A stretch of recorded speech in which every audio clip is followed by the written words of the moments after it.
Muchas gracias, Sam.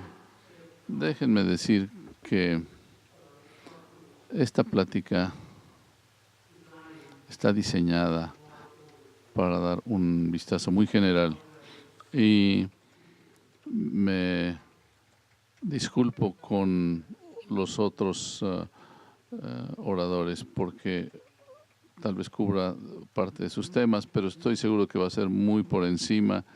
Obviamente les doy gracias a Nestlé por permitirme participar en este taller en un área que es muy importante clínicamente y desde el punto de vista de investigación.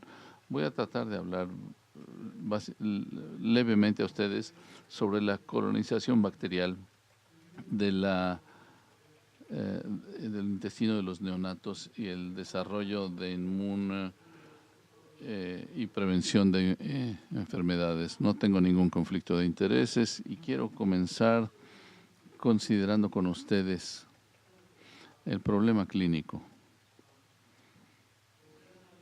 Y después quisiera revisar brevemente el proceso de colonización normal que desemboca en una simbiosis y las consecuencias inmunológicas de la simbiosis. Y luego brevemente considerar la disbiosis, reconociendo que mañana vamos a tener toda una sesión sobre disbiosis, solo para subrayar que en algunas circunstancias donde no hay colonización normal, la disbiosis puede suceder. Y luego finalmente considerar la posibilidad del uso de probióticos para poder restaurar desde un estado de disbiosis a una condición de simbiosis. Entonces, comencemos con los problemas clínicos. Todos sabemos que en los países desarrollados en las últimas décadas ha habido un aumento importante en enfermedades, particularmente en alergia. Ya se habló de eso el día de hoy en otra plática. Principalmente se ha mostrado en un artículo muy interesante del New England Journal of Medicine de Jean-François Bach, que muestra que en el último 50 años ha habido una reducción sistemática de enfermedades de tipo infeccioso, como fiebre reumática, tuberculosis, etcétera. Pero desafortunadamente, durante esa misma mitad de siglo, hubo un cambio de paradigma en las enfermedades y ha habido un aumento importante en las enfermedades inmunológicas, enfermedades crónicas, diabetes tipo 1, y hemos escuchado repetidamente el aumento en enfermedades de tipo alérgico o inmunológico. Y el mismo patrón existe en el mismo patrón del tiempo con respecto a la obesidad y las enfermedades metabólicas.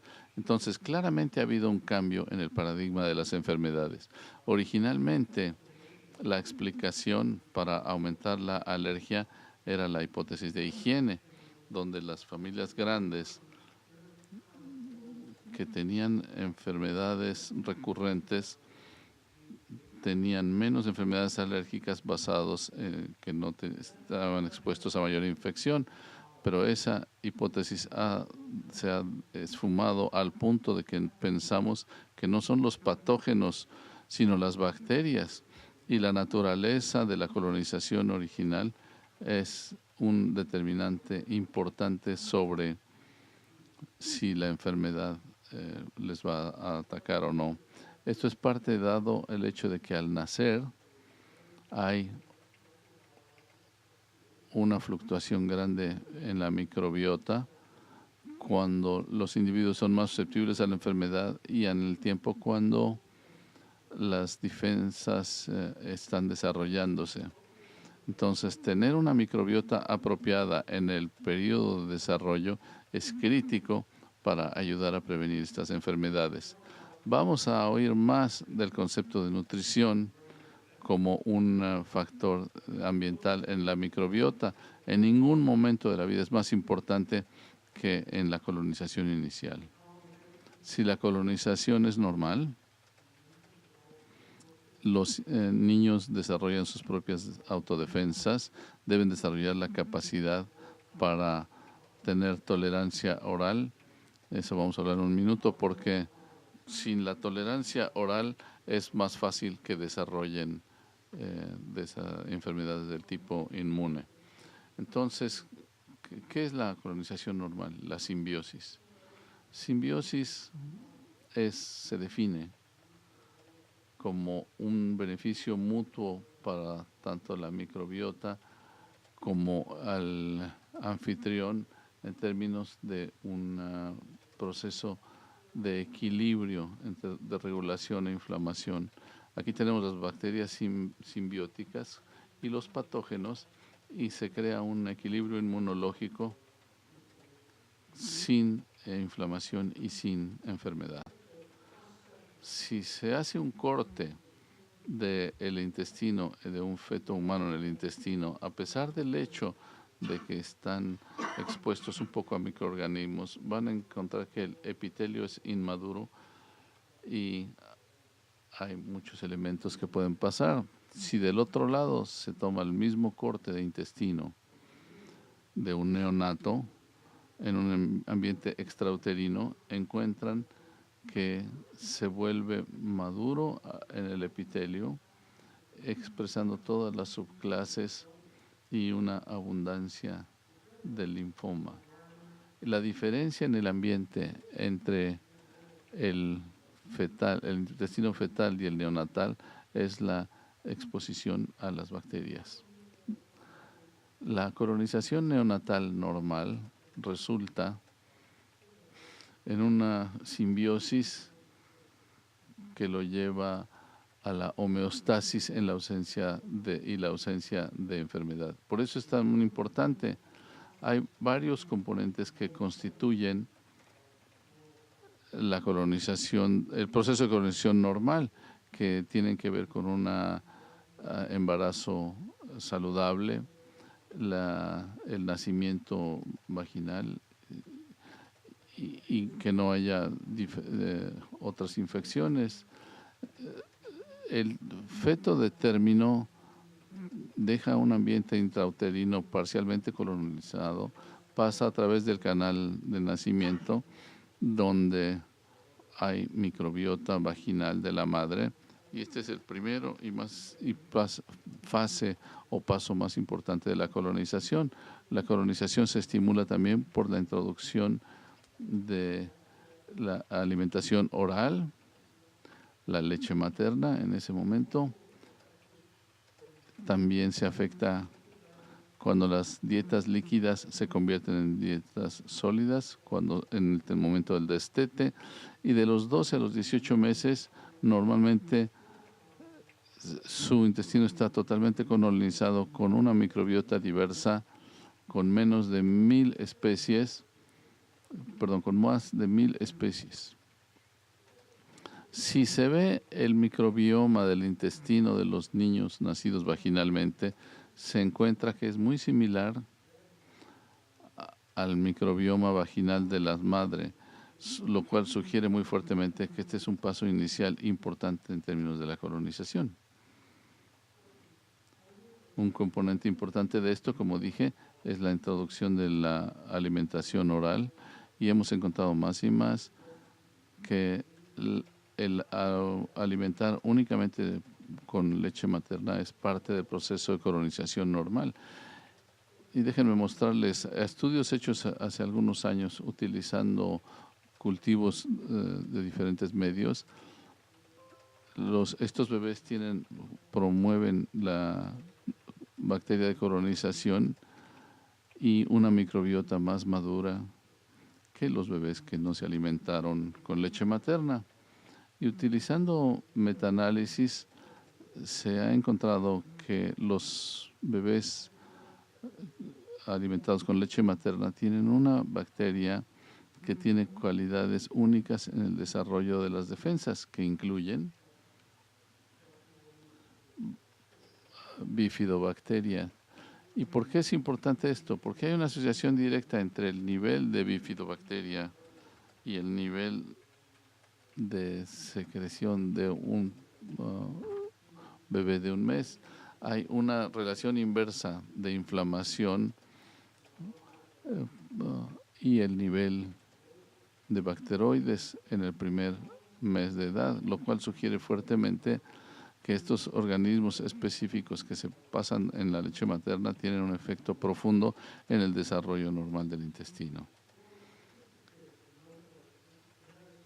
Estudios genéticos más sofisticados se han hecho viendo las familias más grandes de bacterias y lo que nos muestran es que son totalmente diferentes, pero además los genes producidos por bifila en los infantes alimentados con leche materna tienen más impacto en la biología del intestino, así como en la protección intestinal, sugiriendo otra vez que la ingesta de leche materna desarrolla mejor la biota normal. Uno de nuestros oradores va a hablar mañana y esta es una transparencia de la presentación que les va a dar mañana, y David Mills les va a decir que cuando se usa oligosacáridos de la leche humana, que son y otros artificiales,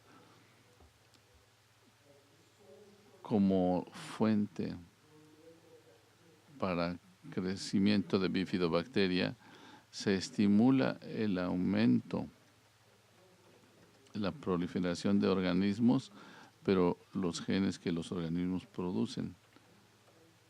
El efecto, la producción de proteínas y moléculas defensivas, sugiriendo que la leche materna, la microbiota de la leche materna afecta el crecimiento, colonización de la microbiota del bebé. Hemos visto específicamente el papel de la leche materna contra la fórmula con respecto a la expresión de microbiota, y lo que hemos visto es que la microbiota es diferente en términos de fila, diversidad y capacidad en los infantes que toman leche materna comparado con los que toman fórmula. Este es un efecto muy importante de cómo protege a los prematuros en contra de la enterocolitis. Estos son de nuestros oradores. Las hormonas de embarazo y la lactancia afectan la capacidad del intestino para permitir que los microorganismos crucen entre células y los tomen macrófagos, pasen al seno y se introduzcan en la leche materna para que sean una fuente de bacterias para la colonización inicial. El tipo de bacteria que les dije es los que ya les mostré, bacterias pioneras, que son las que se encuentran en la leche materna. Y si vemos la composición de las bacterias en la leche materna, es casi idéntica. Entonces, esta parece otra forma en la que los infantes pueden obtener una colonización normal. ¿Y cuáles son las consecuencias inmunológicas de la colonización normal y la simbiosis? Para ilustrar esto, quiero considerar muy rápidamente la función de la barrera mucosa, la respuesta inmune innata. Un artículo muy importante viendo a los componentes de la barrera mucosa, incluyendo la composición, las moléculas protectoras antibacterianas y las células de microfold, la colonización, estos componentes se estimulan para producir un área mucosa activa. Las bacterias colonizantes afectan los receptores de reconocimiento que pueden interactuar con los patógenos potenciales que están tratando de penetrar el epitelio y desarrollando el proceso inflamatorio que impide esta penetración. La colonización tiene un efecto profundo en la inmunidad adaptada y un par de ejemplos: la secreción poligomérica, una ayuda de respuestas células T, que es muy importante. Todos los infantes nacidos de término durante un periodo de tiempo desarrollan niveles protectivos de MGA, y esto corresponde con las fases 1 y 2 de la colonización inicial. Las células dendríticas que rodean al epitelio y que mandan apéndices tienen células de reconocimiento de patrón que estimulan, que ayudan a producir una respuesta de protección, incluyendo TH1, TH2, TH17 y las células T-ROR. Cada una de estas subclases de células de ayuda tienen una función de adaptación específica. Con respecto a la inmunidad, la TH1, TH2, la TH17 es muy importante inflamatoria para impedir la invasión, pero muy importante para la homeostasis es la estimulación de este tipo de células que modulan la antiinflamación. Tolerancia oral es un componente muy importante de la defensa normal. En ausencia de la tolerancia oral, un individuo está más susceptible a las enfermedades inmunológicas. Probablemente la base del aumento de alergias y enfermedades de tipo inmune en la población se define como una baja de inmunidad sistemática debido a la falta de bacterias. Y otra vez, lo que pasa es que la célula que penetra el epitelio y toma muestra de las bacterias en el receptor, y estas son bacterias específicas que han sido identificadas que interactúan con la célula invasora, que produzcan células regulatorias T, que en este caso interfieren con la respuesta de IgE. No se puede producir tolerancia en un estado alterado.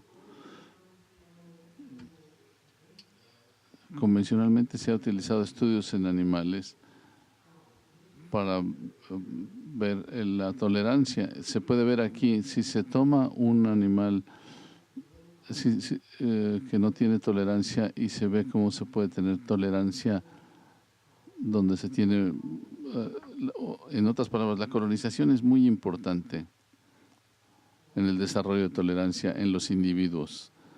Mañana vamos a escuchar más de esto, pero muy brevemente les muestro que a falta de una colonización normal es muy fácil sufrir disbiosis. ¿Y qué es la disbiosis? Es una falta de balance entre las bacterias normales que tienen un potencial benéfico contra los patógenos. Otra vez, si esta es la simbiosis, este equilibrio, en la disbiosis se tiene un número menor de bacterias y más grandes bacterias patogénicas que crean enfermedad e inflamación.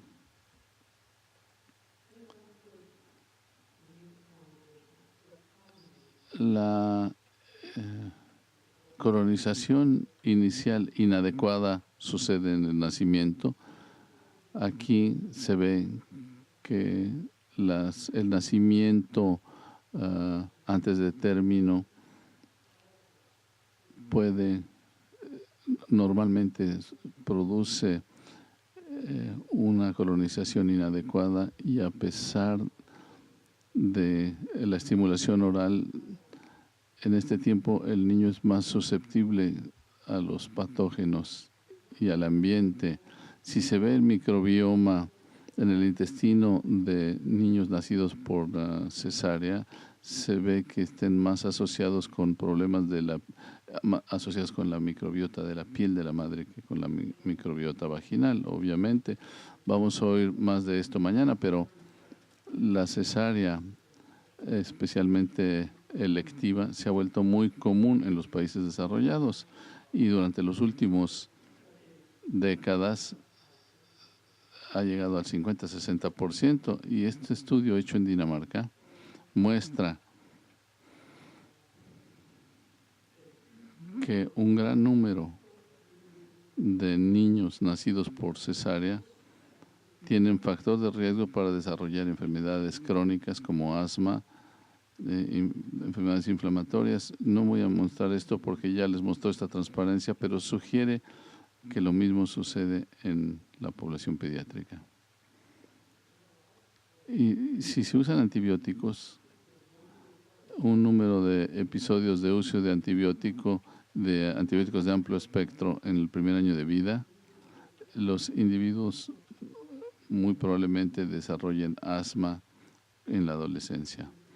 Lo mismo si se usan antibióticos de amplio espectro en el primer año de vida en individuos que ganan peso y en última instancia se vuelven obesos. Otra vez, esto es de un trabajo publicado por John New, que se ve secuencialmente la microbiota de niños prematuros, que muestra que comparando el control hay una gran diferencia en la microbiota antes del NEC, sugiriendo que la disbiosis es muy importante en esta enfermedad. También tenemos este estudio grande en los Estados Unidos, en 21 unidades de cuidado intensivo,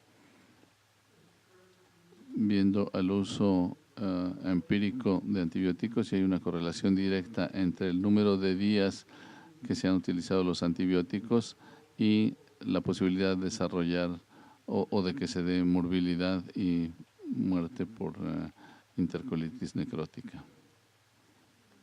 En los pocos minutos que me quedan, déjenme decirles muy rápidamente, sugerir que este trabajo que no se ha completado, que se tiene que ver con más cuidado, que los probióticos pueden funcionar para restaurar la simbiosis a partir de una disbiosis.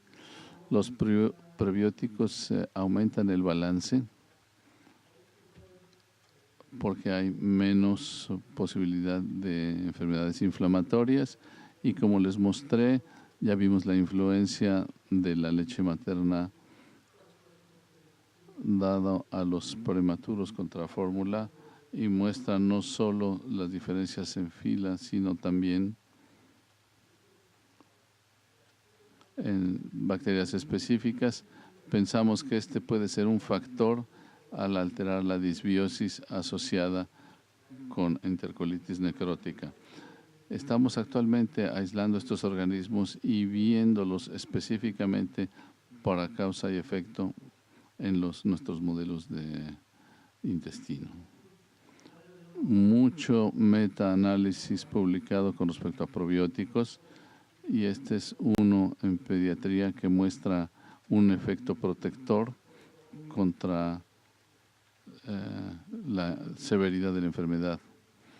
Y lo mismo, aquí vemos 3 de nuestros, lo que ya nos dijeron algunos de nuestros oradores, las mujeres cómo están en riesgo, y durante la lactancia se puede reducir los componentes de alergia, específicamente dermatitis. Entonces, déjenme tratar de resumir y concluir lo que he tratado de decirles durante este periodo de tiempo. Lo que yo sugiero es que hay un cambio importante en enfermedades durante los últimos 50 años en los países desarrollados. El cambio en la enfermedad relacionado con la colonización bacterial inicial, que la colonización inicial normal o simbiosis es importante en la salud a largo término y la homeostasis inmune. La alimentación de leche materna es muy importante para esto, y la colonización inicial anormal o disbiosis puede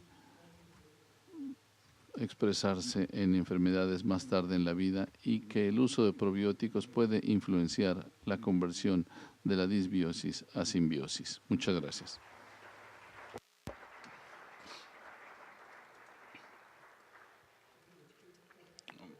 Tomaré las preguntas de este lado porque no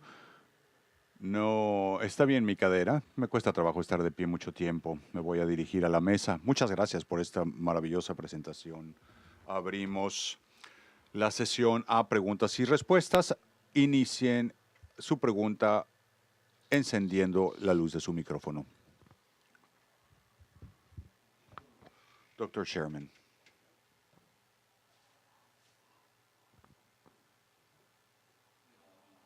Hola, Alan. Te dejo que te sientes y te repongas un momento. Muchas gracias por tu presentación. Soy Phil Sherman, Universidad de Toronto, Canadá. Quiero preguntarte un poco de un aspecto de tu charla en general. El tema de la leche materna y el desarrollo del sistema inmunológico. Hay una publicación en un número reciente publicado que muestra ácidos grasos siendo mediadores del desarrollo de células B y la diferenciación de células de plasma y la producción de anticuerpos. Me pregunto si eso es diferente en neonatos y bebés prematuros, y si la leche humana en cuanto a su contenido de sacáridas y anticuerpos tienen un efecto en el desarrollo, ¿no? Y la adaptación del sistema inmunológico. Pues es una muy buena sugerencia. Creo que hay muchos factores de la leche materna que tienen un impacto no nada más en la microbiota, sino en otras funciones del tracto gastrointestinal que permite cierto efecto antiinflamatorio.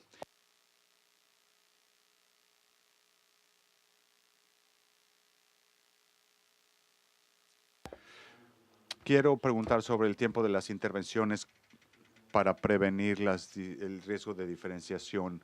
Hemos escuchado 3 charlas de la influencia muy temprana y hablamos un poco del momento de la intervención durante el embarazo. Pero ¿qué tal si pasa el tiempo? ¿Piensas que existe un periodo finito en el que podrían tener un efecto y después de cierta edad se pierde toda esperanza? Es buena pregunta también, muchas gracias. Creo que hay una ventana en que la microbiota y particularmente los probióticos tienen un gran efecto en el tracto gastrointestinal. Creo que cuando estamos en el periodo perinatal, ¿no? Aunque no puedo decirlo con seguridad, no creo que veamos el mismo efecto del uso de probióticos más tarde en la vida. Pero sí señalaría que estamos encontrando modelos de intestino fetales que nos dicen que los diferentes probióticos tienen diferentes efectos antiinflamatorios. No puedes entonces usar un probiótico empíricamente, sino tendrás que averiguar, como tú lo has hecho en el laboratorio, el mecanismo real a través del cual funcionan.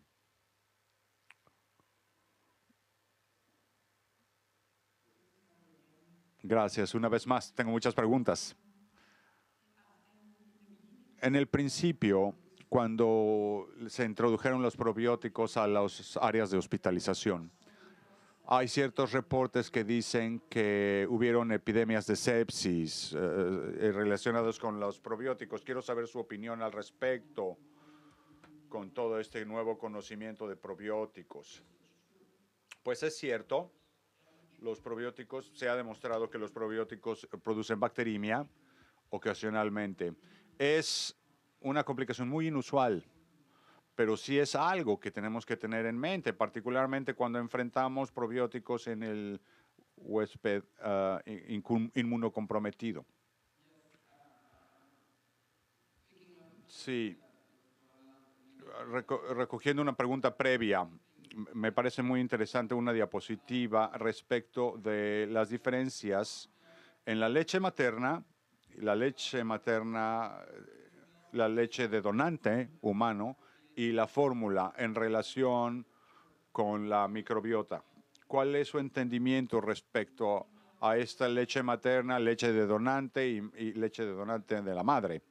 Leche de la madre, perdón, en términos de funcionamiento, ¿a dónde vamos? Bueno, déjeme decir que tengo un sesgo. Creo que la manera en que debemos hacernos es utilizar la leche materna por varias razones. La composición de la leche materna en mujeres que tienen un parto prematuro es diferente a las madres que llegan a término.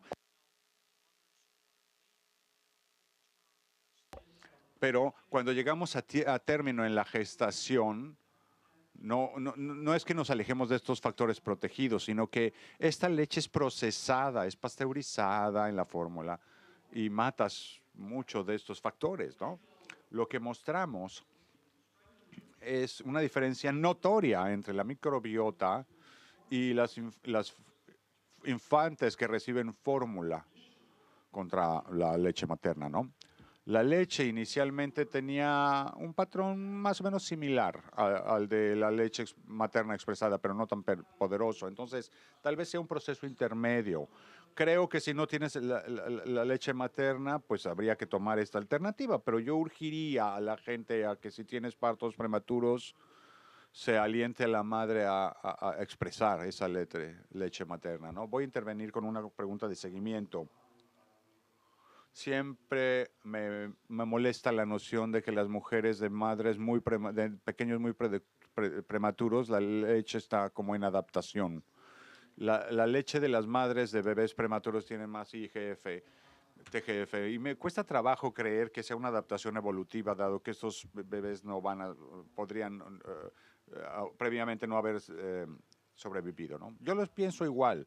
Creo que lo que pasa es que la leche materna se ajusta a las necesidades del bebé. El bebé prematuro tiene claramente diferentes necesidades diferentes. Y si ves la composición de los factores de protección en la leche materna expresa para partos prematuros, será diferente de gestación a término. Casi era la misma pregunta del doctor, pero los probióticos en bebés prematuros, ¿no? En nuestro país no se hace, aun cuando se ha publicado que podría ser un factor de protección. No se hace por el miedo a la sepsis, ¿no? Entonces iba yo a preguntar al respecto.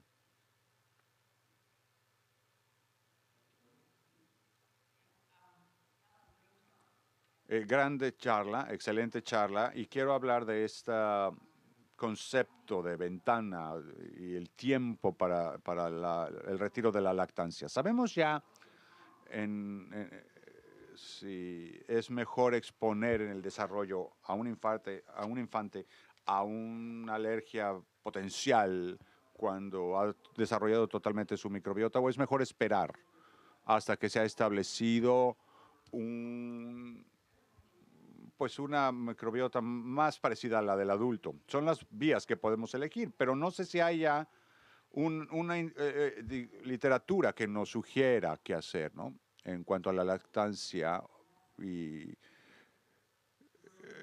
es una muy buena pregunta. No creo que tengamos una respuesta específica. Creo que hay mucha gente que se siente muy favorable respecto a que la leche materna expresa debe de existir por 4 hasta 6 meses y después empezar el retiro de la lactancia en lo sucesivo. Yo creo que la idea, y es una idea, no necesariamente un hecho, de que alejar al bebé de la lactancia muy temprano puede alterar la microbiota y diferente de su expresión más poderosa. Ahora, no estoy haciendo un comercial, simplemente creo que sí debemos considerar el uso de prebióticos antes de que termine la leche materna hasta cumplir el primer año de vida. Ese es mi sesgo personal, pero puede haber otra cosa que dé resultado, pero creo que es algo importante. Quiero comentar respecto al estudio en Finlandia. Primero que nada sobre la septicemia y los riesgos de la introducción de probióticos en hospitales. Tenemos una población de 12 años de consumo abierto, datos de seguridad en esta población, en neonatología, y se dio un probiótico específico a todos los niños, incluyendo prematuros, que recibieron solo leche materna. Y no tuvimos casos de septicemia. Teníamos también un banco de sangre rechazada por ser asociado con niveles de septicemia y probióticos. Así que sí tenemos documentación. Y el seguimiento de la preparación de probióticos en los mercados de nuestro país, ¿no? Tenemos demostraciones clínicas extensas de la seguridad con seguimiento a largo plazo y empezamos a conocer los mecanismos y también los efectos a largo plazo. Así que no tenemos en un periodo muy neonatal ninguna otra sustancia de consumo que se utilice y tengamos datos de seguridad tan amplios como estos actualmente. El punto entonces es que el bebé necesita alimentos, obviamente orales, al consumir microbios orales, no intravenosos, como por el tratamiento. El segundo punto es el factor de tolerancia. Para mí la leche materna es un modelo excelente para la alimentación de infantes porque contiene antígenos de la dieta de la madre.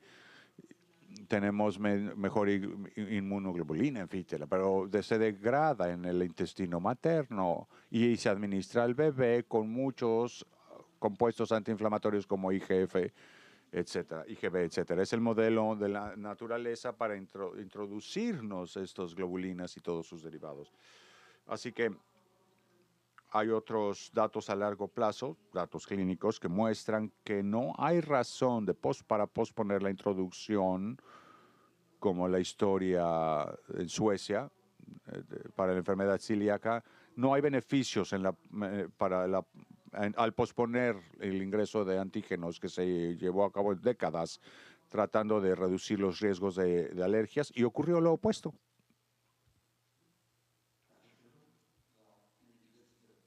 Bueno, quiero estimular un poco el debate y la conversación aquí. Análisis de probióticos me dicen que no creo que haya eventos adversos en nuestros estudios en pacientes enrolados, ¿no? Pero son cohortes pequeñas. Y en las últimas publicaciones de la revista que consulto, se reporta que en Noruega se utilizaron probióticos en dos cuneros, en hospitales, y hubieron algunos casos descritos en el año, y Noruega no está tan lejos de Finlandia.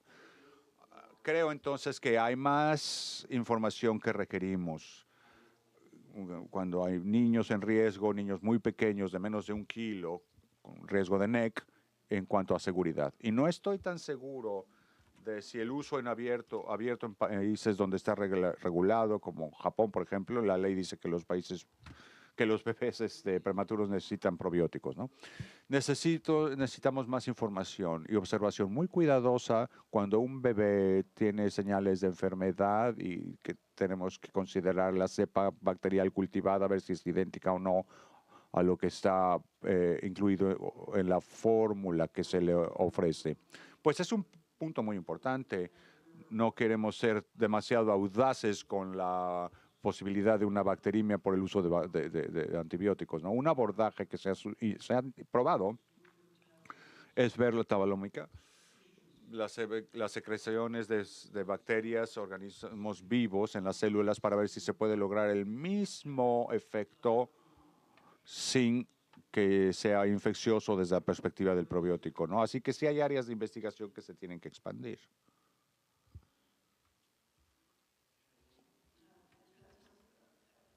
Estoy totalmente de acuerdo con el comentario del doctor Sherman. No hay introducción rutina, ¿no? De rutina. Es diferente a los estudios abiertos en los que se da seguimiento a los criterios. El punto es dar como prevención a los niños que reciben leche por vía oral, no los que están en cuidados intensivos recibiendo un tratamiento intravenoso. Y volviendo al caso de Noruega, tienen buenos datos epidemiológicos sobre el riesgo reducido de alergias e infecciones en poblaciones que consumen preparaciones de probióticos en el embarazo. Eso es de Noruega.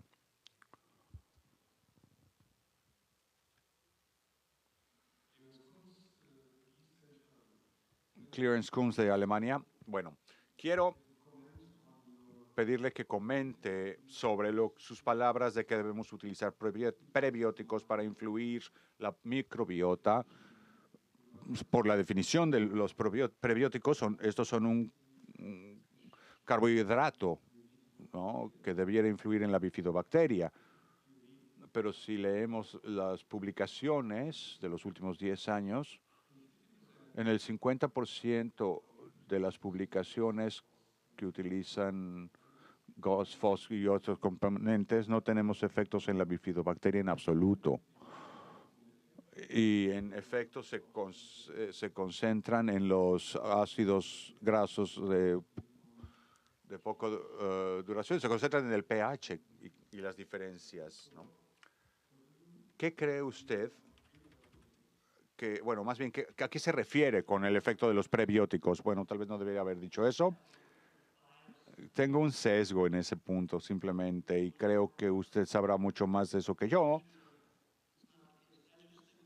Creo que tenemos que continuar maximizando los procesos de colonización, más allá de lo que se ha logrado con la estimulación de la leche materna expresada.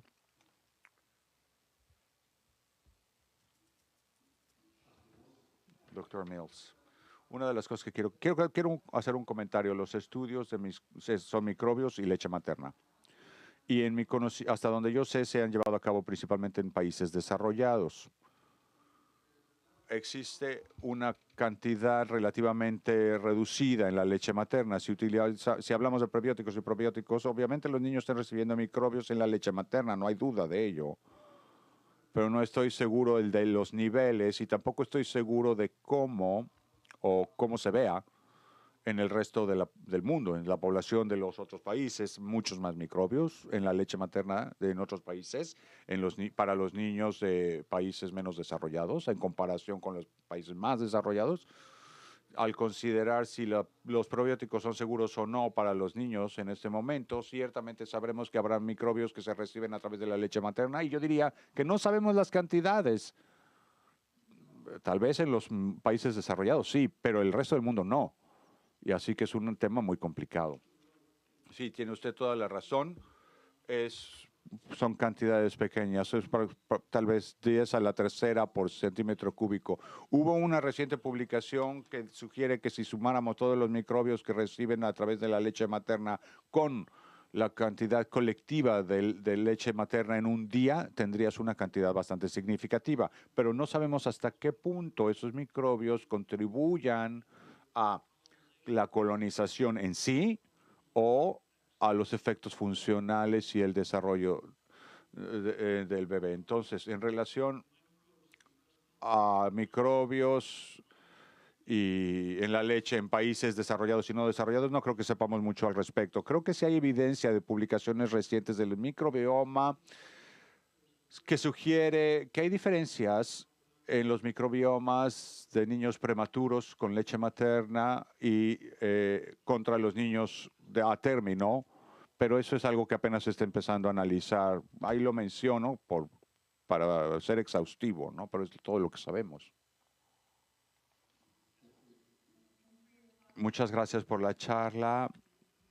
Vengo de la Universidad de Manitoba. En relación a esta última pregunta y a su comentario de la leche expresa materna, pero en otro contexto. No sé si sepa usted que se está comparando leche materna que ha sido expresada por bombas maternas y en un periodo dado pueden haber implicaciones en el microbioma de ciertos países, ¿no? Y otros componentes también en juego. Sí, leche que se extrae a través de bombas para la leche materna, para la lactancia. Bueno, yo diría que estaremos de acuerdo que es mejor obtener la leche materna directamente del seno, pero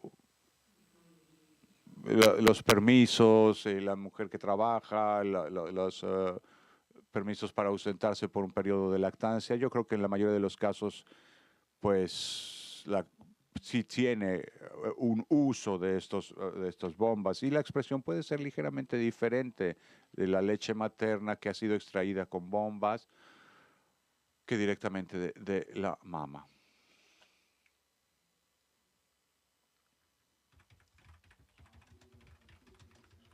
Creo que con eso concluimos la discusión de esta publicación y antes del almuerzo, según nuestra agenda, nos tomaremos la foto de grupo. Espero que los organizadores hayan organizado ese punto.